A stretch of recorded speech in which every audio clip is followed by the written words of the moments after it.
ओम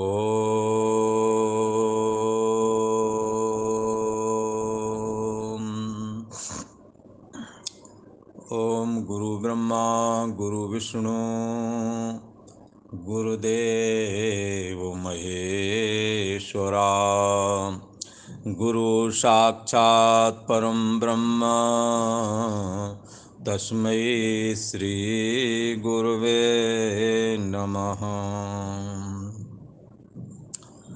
योगेश्वर श्री कृष्ण भगवान की जय। ऐं सरस्वत्यै नमः।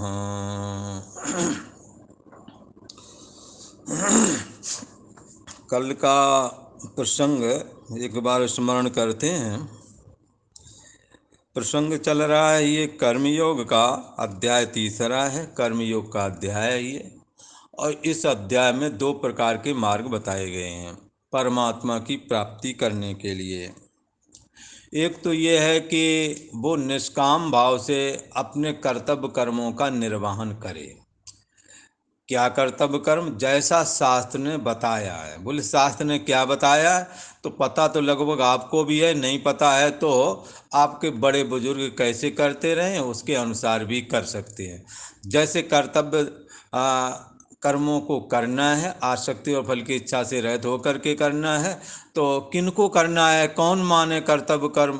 अरे वो कोई अलग से नहीं, पिता के पुत्र के प्रति, पत्नी के पति के प्रति, पत्नी के पति के पत्नी के पर, पत्नी के पति के प्रति। रोजमर्रे के जो काम है इन्हीं की बात कर रहा हूँ। अगला आदमी ने पोंछा लगा दिया तो तुम रोटी बना लो। घर में दो चार लोग होते कि नहीं होते हैं?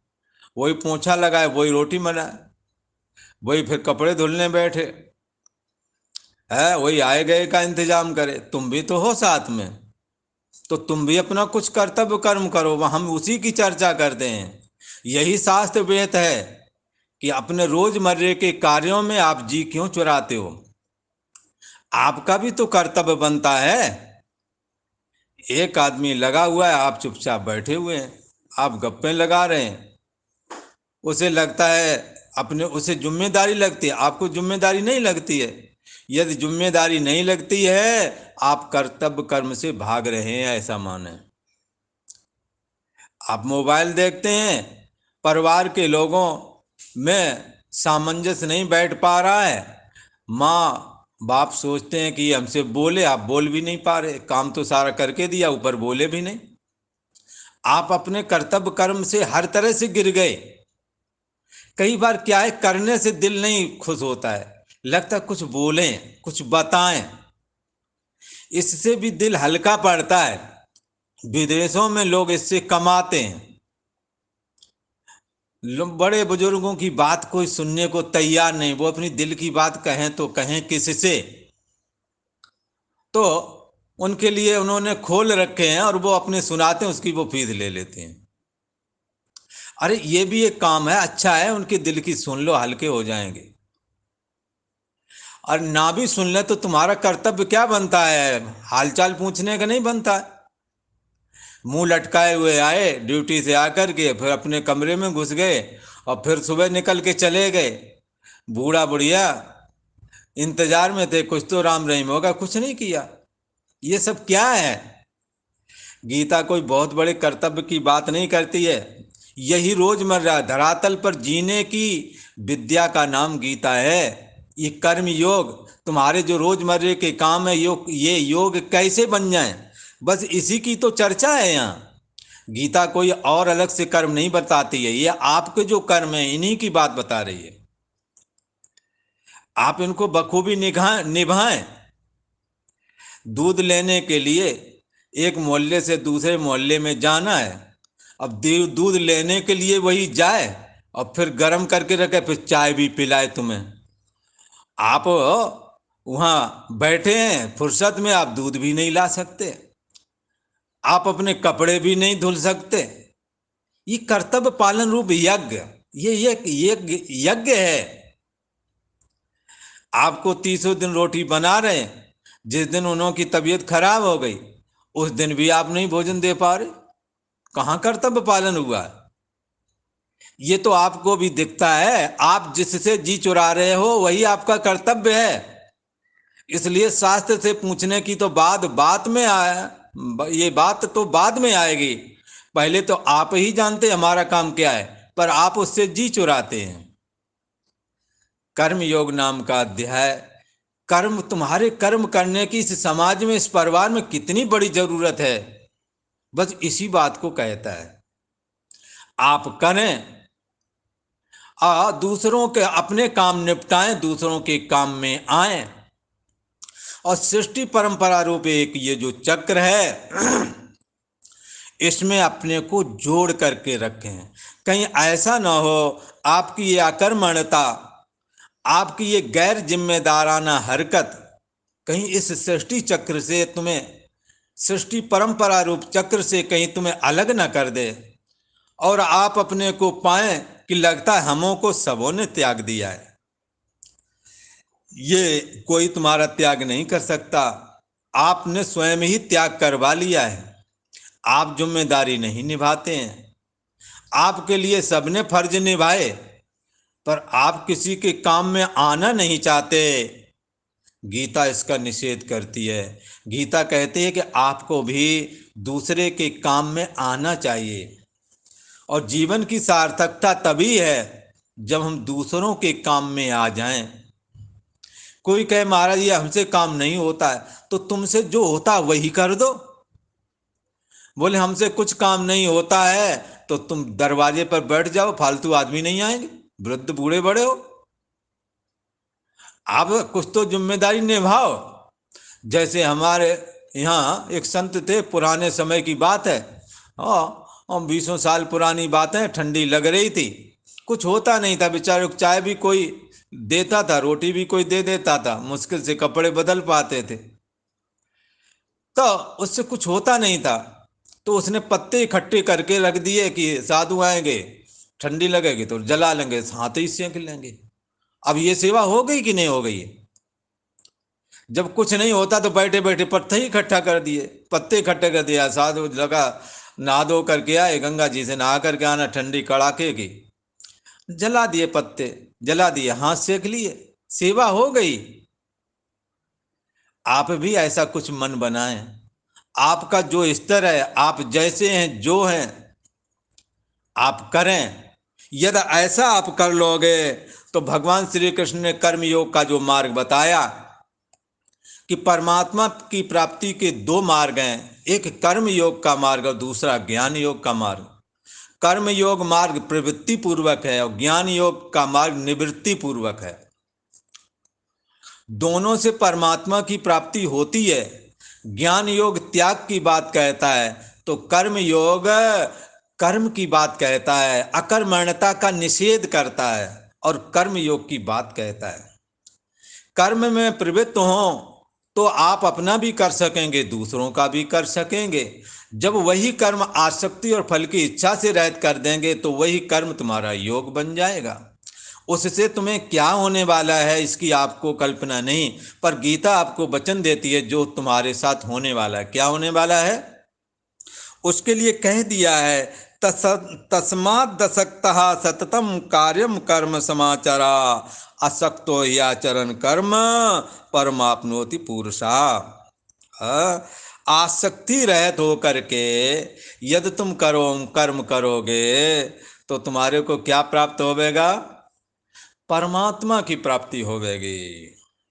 इसलिए ये 19वें नंबर का जो श्लोक है, ये कर्म योग से भी पूर्णता को तुम प्राप्त हो जाओगे, ऐसा कहता है।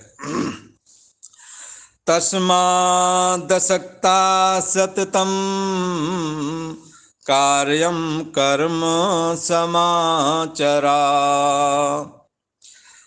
असक्तो हि आचरण कर्म परमाप्नोति पुरुषा। कहते हैं इसलिए तुम निरंतर आसक्ति और फल की इच्छा से रहित होकर के कर्मों को करो और अपने कर्तव्यों का भली भांत निर्वहन करो, आसक्ति से रहित होकर के अपने कर्तव्य कर्मों को भली भांति करते रहो, क्योंकि आसक्ति से रहित होकर के कर्म करता हुआ ये मनुष्य परमात्मा को प्राप्त हो जाता है। ज्ञान के माध्यम से, परमात्मा की भक्ति के माध्यम से परमात्मा की लीला कथाएं श्रवण करे, उससे चित्त निर्मल होवेगा और निर्मल चित्त में ये भगवान का दुर्लभ ज्ञान उसके हृदय में बैठ जाएगा। ये रहस्य जल्दी से समझ में नहीं आता है, ये राम जी की कृपा से ये रहस्य बैठ जाएगा। इसलिए यह रहस्य रघुनाथ कर बेग न जाने कोई, जाने जो रघुपति कृपा सपने मोह न होए। आपको नहीं पता कि आपके ये छोटे मोटे कर्म ही आपकी साधना है, और अलग हाथ कहाँ से लाओगे? साधना के लिए भी यही हाथ है, केवल इरादा बदल दो, और इरादा बदल दो तो उसके नतीजे अलग आएंगे। नजरें बदल गईं, नजारे बदल गए, नजरें बदल गईं तो नजारे बदल गए, अर्थात दृश्य बदल जाता है। किश्ती का रुख बदला, किनारे बदल गए। यदि हम अपना इरादा बदल दें तो यही कर्म हमारी उपासना हो जाएगा। कर्म शरीर वाणी और मन से होते हैं। परमात्मा के लिए भी शरीर वाणी और मन से जब कर्म किया जाता है तो ये कर्म उपासना बन जाता है। ऐसा कहा। इसलिए क्या करना है? आसक्ति से रहित होकर के अपने कर्मों को अंजाम दें। और रही बात ज्ञान मार्ग की, ज्ञान मार्ग से ये त्याग की बात कहता है। दो मार्ग बताए थे ना, एक कर्म वाला मार्ग, एक ज्ञान वाला मार्ग। सांख्य योगी ज्ञान के द्वारा मोक्ष प्राप्त कर लेते हैं, कर्म योगी कर्म के द्वारा कर लेते हैं। पर ज्ञान योग में प्रवेश करने के लिए कर्म योग करना पड़ेगा। ना कर्मणा अनारम्मान नैष्कर्म्यम पुरुषोष्णुते, ये पीछे कह दिया है। कर्मों का आरंभ किए बगैर आप निष्कर्मता अर्थात कर्मों का त्याग रूप ज्ञान मार्ग में प्रवेश नहीं कर सकते। इसलिए आपको कर्मों का करना बहुत अनिवार्य है। जब अनिवार्य ही है, करना ही पड़ेगा, तो क्यों ना हम अपने कर्तव्य कर्मों में लग जाएं, निठल्ले ना रहें। ज्ञान मार्ग से जब ये जान जाता है, क्या ये विचारता है ज्ञान मार्ग के द्वारा, कर्म करके इसका चित्त निर्मल हो गया इसी कर्म को करते हुए, और ये विचारता ये जगत क्या है, माया क्या है, जीव क्या है, ईश्वर क्या है, ये ब्रह्म क्या है, आत्मा किसको बोलते हैं, ये पद पदार्थों का ज्ञान। साधुओं की संगत से ये पद पदार्थों का ज्ञान स्वाभाविक प्राप्त हो जाता है। जैसे अब हिंदी में आजकल इंग्लिश के शब्द बहुत चलन में आ गए। जैसे अपने यहाँ कहते हैं कि भाई इसमें ये कितनी बार देगा, तो कहते इसके कितने व्यू, ऐसे लड़के बोलते, तो व्यू का मतलब नहीं समझ में आ रहा था भला, तो फिर धीरे धीरे समझ गए कि व्यू का मतलब दृश्य। ठीक है। धीरे धीरे करके जैसी करे संगत, जैसा करे संग तैसा चढ़े रंग बोला, और जैसा पिए पानी और तैसा बोले बानी, और जैसा खाए अन्न और तैसा बने मन। जैसा आप अन्न खाओगे वैसे मन बन जाएगा। तो साधुओं की संगत यदि करोगे तो बार बार कहेंगे ये जगत माया है, यहाँ कोई किसी का नहीं है, ऐसी बात कहेंगे। और बार बार कहते कहते आपको भी किसी न किसी दिन एक दिन सोचना पड़ेगा, कोई किसी का नहीं है कि बोल रहे हैं महाराज हमारे तो सब कुछ है, माँ बाप माता रही हैं, लड़का बच्चा है, पत्नी है। जिनको बैराग नहीं वो ऐसे ही सोचते हैं। एक बार हम प्रवचन करके निकले, पुरानी बात है 2004-05 की, तो प्रवचन करके निकले, योग वासिष्ठ पर प्रवचन था, तो बाहर निकले तो बुढ़े एक मिल गए, बोले लोग कहते हैं कि कोई किसी का नहीं, मेरी सब कुछ है।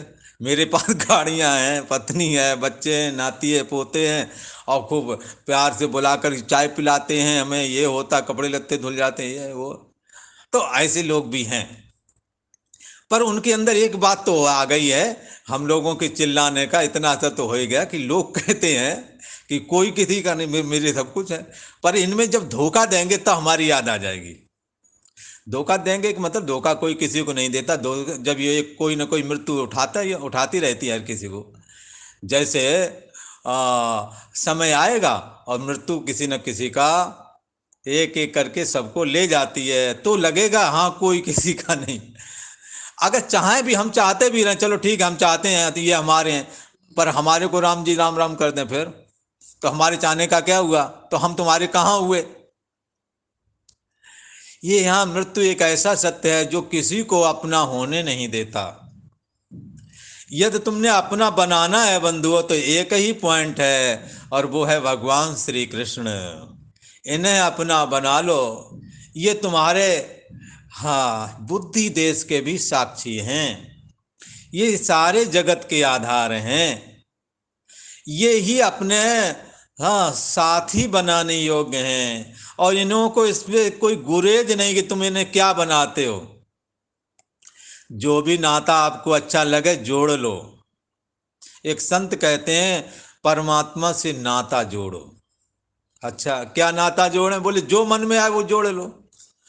चाहो तो तुम मित्र बना सकते हो, हाँ, और चाहो तो आप अपना स्वामी बना सकते हो, जगत का ईश्वर बना सकते हो। और एक संत की तो बात सुनी है, वो भगवान राम जी को अपना चेला बना लिए, बोला, बोले राम जी हमारे चेला हैं। और उनसे कह दिया, एक एक लठ रखते थे 1.5 हाथ का मोगरा, और कहते थे राम जी से कह दिया ये सारी जिम्मेदारी तुम्हारी है, भंडार में राशन पानी खत्म ना होना चाहिए, बोला। तो राम जी को चेला बना लिया। एक बार राशन पानी खत्म हो गया, बोला, खत्म हो गया तो उन्होंने कहा राशन पानी नहीं है, बाबा जी को बताया जाकर के उठारी ने। तो वो अपना लठ लेकर के, वो 1.5 हाथ वाला लठ मोटा सा लेकर के ठोंका जा करके, क्या करते रहे भंडार में, हाँ आटा दाल सब खत्म है, हाँ, तुम्हारे भरोसे हम रहे और तुम यहाँ बैठे चुपचाप, वो हाँ तो सब खत्म हो गया है। कहते हैं थोड़ी देर में ही एक ट्रक भरा कर एक सेठ आया, सारा राशन पानी ले करके, बोले महाराज थोड़ा लेट हो गया लाने में। तो क्या है, आप नाता बनाएं। एक एक संत कहते थे सीता जी को बहू रानी, बोले हम तो राम जी की कथा बहू रानी को सुनाएंगे, बोला, तो बहू रानी है। आप क्या नाता, आप जो नाता बनाए ईश्वर से, आपके नाते से जुड़ने के लिए तैयार है। भगवान भगवान को लोगों ने, गोपियों ने पति भाव से उपासना की, पिता भाव से उपासना की साधकों ने। सारे नाते राम जी के हैं, नाते सकल राम के नाते, जितने भी संबंध है राम के नाते ही हैं। ये ज्ञान मार्ग से चलने वाला साधक जब ये जगत के मिथ्यात्व का बार बार निश्चय करता है, तो देह और जगत के मिथ्यात्व भाव से कहीं न कहीं इसका मन मानने लगता है, और फिर वो देह के तल से और जगत के मिथ्यात्व बुद्धि का आश्रय लेकर के मन से परमात्मा का स्मरण करने लगता है। फिर मन और बुद्धि इसका होना ना होना ये जानता है। इस तरह से ये अहम का भी साक्षी हो जाता है, और अहम में ही सारे कर्म रहते हैं। ज्ञान मार्ग में चलने वाला साधक कर्म के त्याग की ओर बढ़ता है। इसलिए जब अहम भाव का त्याग करता है तो उसके कर्म का स्वाभाविक ही त्याग हो गया, ऐसा कहा जाता है। तब उसको कर्म के करने से कोई प्रयोजन नहीं है, क्योंकि उसने कर्म को, जिसमें रहते हैं उस अहम भाव को भी मिथ्या समझ लिया है, जान लिया है। इसलिए कर्म करने से अब कोई प्रयोजन नहीं रह गया, क्योंकि अहम से अपने को अलग मानता है। अहम के द्वारा, अहम मन और इंद्रियों के माध्यम से जो कर्म संपादन करता है, उस कर्म में वो कर्ता भाव से रहता है। लिहाजा उसका ये किया हुआ कर्म भी अकर्म ही है, गैर किया हुआ ही है, ऐसा कहा जाता है। इसलिए कर्म करने का कोई प्रयोजन नहीं रह गया, कोई फल की इच्छा है नहीं, कुछ चाहना है नहीं। जगत के सत्यत्व बुद्धि का भी अत्यंत अभाव हो चुका है, इसलिए अब करने का उसका कोई प्रयोजन नहीं रह जाता है। और न कृते ने कश्चन, अकर्मण भी नहीं होता है। जब तक देह का प्रारब्ध है तब तक देह की चेष्टाएं भी हैं, उन चेष्टाओं का वो दृष्टा होकर के उनको देखता रहता है, साक्षी भाव से वो जानता रहता है, और जानने में आने वाले देह और जगत को प्राथमिकता भाव से रहित होकर के देखता है, उसमें प्राथमिकता नहीं रखता है। ऐसा करके उसे न करने से कोई प्रयोजन रह जाता है और ना ही ना करने से कोई प्रयोजन रह जाता है। और इस भरे पूरे संसार में किसी भी प्राणी से कोई भी अपेक्षा, कोई भी स्वार्थ नहीं रह जाता है, स्वार्थ का संबंध ही उसका खत्म हो जाता है। इस तरह से ज्ञान मार्ग से चलने वाला साधक पूर्णता को प्राप्त हो जाता है। उसी प्रकार से कर्म योग में चलने वाला साधक भी गुरुओं के थोड़े मात्र उपदेश से धन्यता को, कृतकृतता को प्राप्त हो जाते हैं, जिसके लिए ये 19वां श्लोक भगवान श्री कृष्ण ने कहा कि इसलिए हे अर्जुन, तुम निरंतर आसक्ति से रहित होकर के अपने नित्य प्रति के कर्तव्य कर्मों को भली भांति करते रहो, क्योंकि आसक्ति से रहित होकर के कर्म करता हुआ ये कोई भी साधक, कोई भी मनुष्य परमात्मा को प्राप्त हो जाता है। ये वचन भगवान श्री कृष्ण ने दे दिया। तो किसी ने कहा कि हे भगवान, आप कर्म की बात कहते हैं, कर्म करो कर्म करो। अरे ठीक है, कर्म करते तो हैं, और क्या कैसे कर्म करें? अच्छा, और चलो ठीक है, आपके कहने पर हम कर्म करते हैं, तो कर्म से किसी को आज तक सिद्धि प्राप्त हुई है क्या? इस चौका चूल्हा से ये कर्म करने से सिद्धि प्राप्त हो तो तपस्या क्यों करना पड़े? कोई ऐसा बोले तो ऐसे बोलने वालों को चाहिए कि वो ऐसा ना बोल करके जैसा भगवान श्री कृष्ण समझाना चाहते हैं वैसे ही समझ बनाए। कर्म कोई अलग से नहीं होते, कर्म शरीर और वाणी और मन से होते हैं। वही रोजमर्रे के कर्म हम आप लोगों में एक दूसरे के प्रति कर्मों का जो आदान प्रदान करते हैं वही कर्म कहे गए हैं। उन कर्मों को जब हम एक दूसरे के प्रति आसक्ति और फल की इच्छा से रहित होकर के करते हैं तब वही कर्म मोक्ष देने वाला बन जाता है। और ये काम कोई, भगवान श्री कृष्ण कहते हैं, ये हमारा सिद्धांत है, ये कभी मिथ्या होता नहीं है। इस सिद्धांत का जो पालन करेगा उसको भी कैवल्य निर्वाण की प्राप्ति होवेगी। महान आत्मा में उसकी विश्रांति मैं बुद्धि करके अहम आत्मा, मैं आत्मा हूँ, ऐसा करके अहंकार का भी साक्षी जो है, ऐसे एक शुद्ध सत्ता मात्र तत्व में स्थिति लाभ प्राप्त हो जाता है। भगवान श्री कृष्ण कहते हैं हमारे कर्मयोग का जो मार्ग है, ये जो हमने बताया है, ये कर्मयोग का मार्ग और भी साधकों ने पहले अपनाया है। पहले हमारे द्वारा बताया गया ये जो कर्मयोग का रास्ता है, राजाओं ने अपनाया था ऐसे। तो ये 20वां श्लोक में भगवान श्री कृष्ण कहते हैं, क्या कहते हैं? कर्मण्येव हि संसिद्धि मा स्थिता जनकादया लोक संग्रह में वापे संपश्यन कर्तुमर्हसि। भगवान श्री कृष्ण कहते हैं, हे अर्जुन, जनकादय कर्मणा एवं संसिद्धिम, ये राजा जनक जो हुए हैं पहले, ऐसे जनक जैसे बहुत ज्ञानवान हो गए हैं। उपनिषद में प्रतिपाद याज्ञवल्क्य ऋषि, उद्दालक ऋषि, कहोल हैं, आश्वायन हैं, और बहुत बड़े बड़े वैदिक ऋषि हैं, ब्रह्म तत्व को जानने वाले हैं। इन ऋषि, ये ऋषि अपने घर गृहस्थी के काम भी करते रहे। भला याज्ञवल्क्य ऋषि ने तो दो विवाह भी किए, बड़े बड़े गुरुकुल चलाए, और इन्हीं कर्मों को करते थे वो जो हम लोग रोजमर्रे के कर्म करते हैं। और जप तप आदि भी किए, तो जनकादयः कर्मणः, जनक आदि ज्ञानी जन भी कर्मणा एवं संसिद्धि, ये अपने कर्मों को आसक्ति और फल की इच्छा से रहित होकर के करते रहे अपने कर्मों को। जनकादि ज्ञानी जन भी आसक्ति रहित कर्म द्वारा ही संसिद्धिम आस्थिता, परम सिद्धि को प्राप्त हुए थे। जनकादि ज्ञानी जन भी कर्म द्वारा ही परम सिद्धि को प्राप्त हो गए थे। इसलिए हमने कर्म करने चाहिए, इसमें क्या कहना।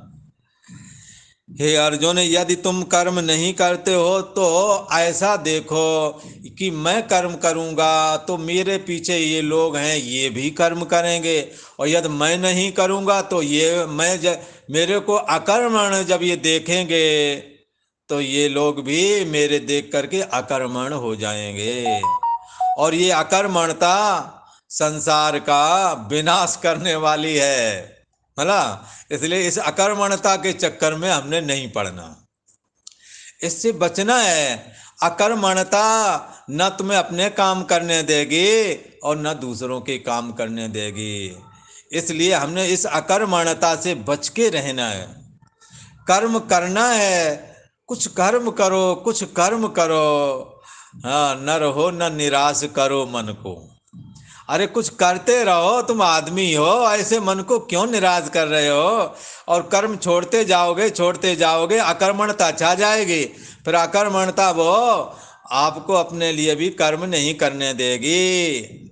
हमारे यहाँ बहुत सारे फक्कड़ लोग और आजीवन धीरे धीरे आजीवन का अकर्मणता में ही गुजर गया, कभी बना के खाया नहीं, क्षेत्रों में हर चीज मिल जाती है, खा लेते हैं। धीरे धीरे उनको अपने काम के लिए गुनगुना पानी भी करना होता ना कई बार दवा के लिए, तो उनसे कहो कि कर लो, लकड़ी पड़ी है, तो नहीं करेंगे। ये क्या है, अकर्मणता आपके बहुत घाटे का सौदा है।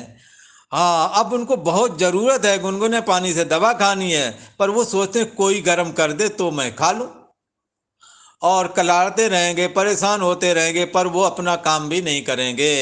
इतना हद तक ये पहुंच जाता है आदमी यदि अकर्मणता में ये बैठ जाएगा तो। इसलिए हमने इतनी अकर्मणता भी नहीं करनी कि अपने भी काम ना आए। हार थक करके दया आ जाती है दूसरे को, तो गर्म करके दे देता, ले बाबा ले ले।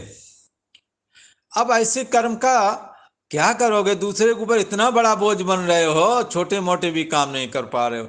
इसलिए कर्म योग में कर्म का करना अनिवार्य है, ऐसा बताया है। और जनकादि ज्ञानी जन भी आसक्ति से रहत, ये इनको ज्ञान हो गया है। देखो ऐसा बात बताऊं, इनको अंतर्यामी महान आत्मा में इनकी स्थिति है, इन्हें कोई जरूरत नहीं है, ना कर्म करने से कोई प्रयोजन रह गया है, और ना कर्म करने से कोई उन्हें पाप लगने वाला भी नहीं है। क्यों? क्योंकि वो उन्होंने अहंकार के तल से अपने को अलग कर लिया, और अहंकार के बाद बुद्धि आती, बुद्धि के बाद मन आता, मन के बाद इंद्रियां, इंद्रियों के बाद देह और जगत आता है। जो देह और जगत से छूटना चाहता है उसे अहम का त्याग कर देना चाहिए। यदि अहम का त्याग कर दिया तो कर्मों का स्वरूपता त्याग माना जाता है। इन जनकादियों ने अहम का त्याग कर दिया है। अहम का जो साक्षी है उसको मैं बुद्धि करके स्वीकारते हैं, तो भी यहाँ कहते हैं आकर्मणा एवं संसिद्धि, आसक्ति रहित कर्म को करते हुए इन्होंने अपना जीवन बिताया। ज्ञान मार्ग में जो साधक चलता है वो बहुत कर्मों का त्याग करके जो शरीर निर्वाह मात्र के लिए कर्म हैं उनको करता है, और उनको भी आसक्ति और फल की इच्छा से रहित होकर के करता है। तो चाहे ज्ञान मार्ग में जाए चाहे कर्म मार्ग में जाए, कर्म पूर्णता निषेध नहीं होता है। कर्म पूर्णता निषेध उसी का होता है जो अहम का त्याग करके, अहम का आश्रय और प्रकाशक है, अहम को जो जानने वाला है उसको मैं बुद्धि करके स्वीकार कर लेता है, उसको कर्म लगता ही नहीं है, उसको कर्म फल नहीं दे पाता है, ना शुभ फल दे पाता है ना अशुभ फल दे पाता है। इसलिए पूर्व में जनक आदि जो हो गए हैं उन्होंने ज्ञान मार्ग का आश्रय लिया, उस ज्ञान मार्ग के आश्रय में रहते हुए भी वो आसक्ति रहित कर्मों को करते हुए और परम सिद्धि परमात्मा अर्थात अहम का भी साक्षी जो अंतर्यामी भगवान श्री कृष्ण है, जो आत्मा है, उसको मैं बुद्धि करके स्वीकार कर लिया, तो भी पहले तो साधना करने के लिए कर्म करते रहे, बहुत कर्मों का त्याग करके थोड़े किए, पर उनको आसक्ति और फल की इच्छा से रहित किए। कौन से कर्म किए होंगे उन्होंने? जप तप नियम, है ना, ये शास्त्र का स्वाध्याय, दूसरों के लिए नहीं, कुछ मिल जाए इसलिए नहीं, ब्रह्म चिंतन किया, सत्संग कराए, लोगों का भला किया, कुछ बदले में मिल जाए, ये कभी नहीं सोचा। तो ज्ञान के मार्ग में चलने वाले ऐसे कर्म करते हैं। कभी उपनिषद का सत्र रख दिया, कभी भागवत का सत्र रख दिया, तो कभी गीता का सत्र रख दिया। रोजमर्रे के संपूर्ण कर्मों को भी करते हैं और इनको भी जिम्मेदारी लिए हुए हैं। स्वयं सुनते हैं, दूसरों के सुनने का इंतजाम कर देते हैं, भोजन आदि की भी व्यवस्था रखते हैं, ताकि सत्संग में आया हुआ कोई भी साधक भोजन की वजह से सत्संग नहीं कर पाए, ये बात नहीं होनी चाहिए।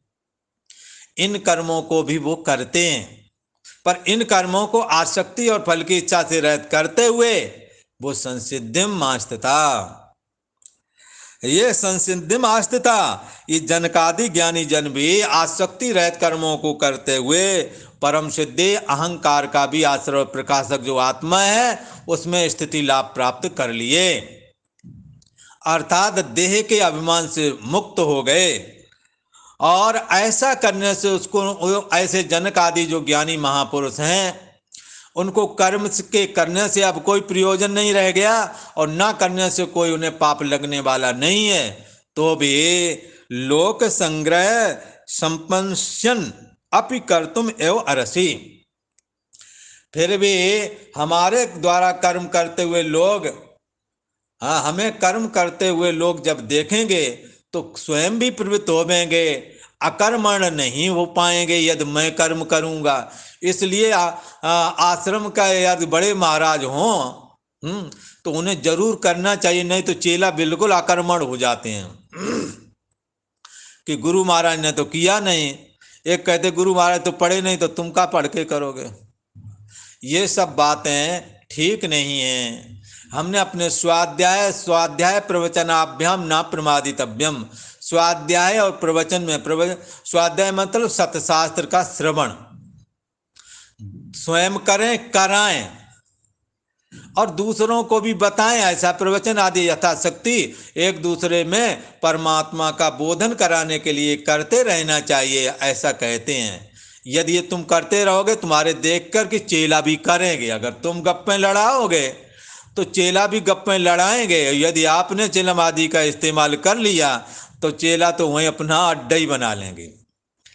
तो इस करके हमने क्या करना है, हमें इससे बचना है।